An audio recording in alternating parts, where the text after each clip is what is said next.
की अगर प्रदोष पड़ती है, बहुत ध्यान से सुनना महाराज, सोमवार की प्रदोष पड़ती है तो शंकर भगवान कैलाश पर निवास करते हैं।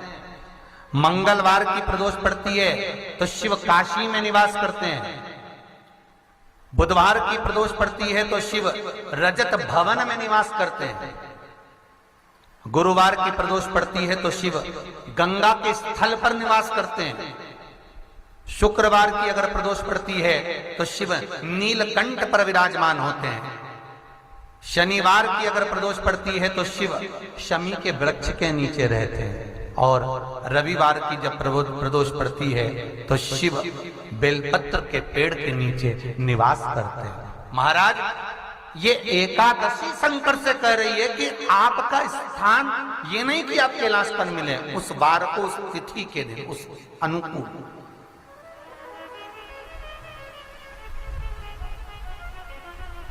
हमारे यहां कहते हैं सोमवार की जो प्रदोष पड़ती है वो इच्छा पूर्ति करती है। मंगलवार की प्रदोष रोग से मुक्ति देती है।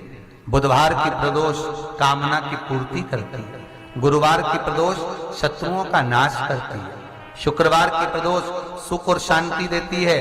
शनिवार की प्रदोष संतान का सुख देती है। और रविवार की प्रदोष जो काम दुनिया में कोई नहीं कर सकता वो अचूक फल की प्राप्ति रविवार की प्रदोष करा देती है। महाराज ऐसी प्रदोषों का नियम वर्णन किया चाहिए। भगवान कहते ठीक है तू थोड़ी देर खड़ी हो। एकादशी सम्मुख खड़ी हुई।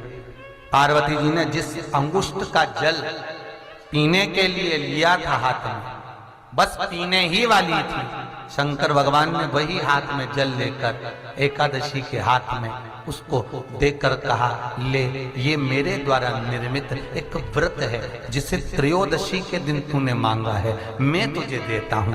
आज इस व्रत का फल मैं तुझे प्रदान करता हूं। अब तू जिस जीवात्मा को लेकर जाएगी उसका पाप प्रबल नहीं होगा। किसी स्त्री, पुरुष, बालक, बुजुर्ग जो भी होगा जिसने प्रदोष का व्रत करा होगा वो जीवात्मा को तू किसी फल की कामना से नहीं स्वतः ही लेकर चली जाए। उसमें कोई कामना नहीं है। बन सके जीवन में 11 प्रदोष या 26 प्रदोष करने के बाद आप उसका उद्यापन कर कर विराम भी दे सकते। पर जीवन में एक बार प्रदोष का व्रत मौका मिले, जिस कामना से जिस दिन का भाव आपके मन में आए कि मुझे रोग से मुक्ति पाना है तो ये प्रदोष मुझे करना है, मैं रोग मुक्ति के लिए, हम मंगल जो भी आपके मन में आ रहा है, संतान प्राप्ति के लिए शनिचरी प्रदोष, आप उसका स्मरण करें। फिर लिखा शिव महापुराण में, बड़ा सुंदर लिखा वेदव्यास जी ने, मान लो आप प्रदोष का व्रत नहीं कर सकते,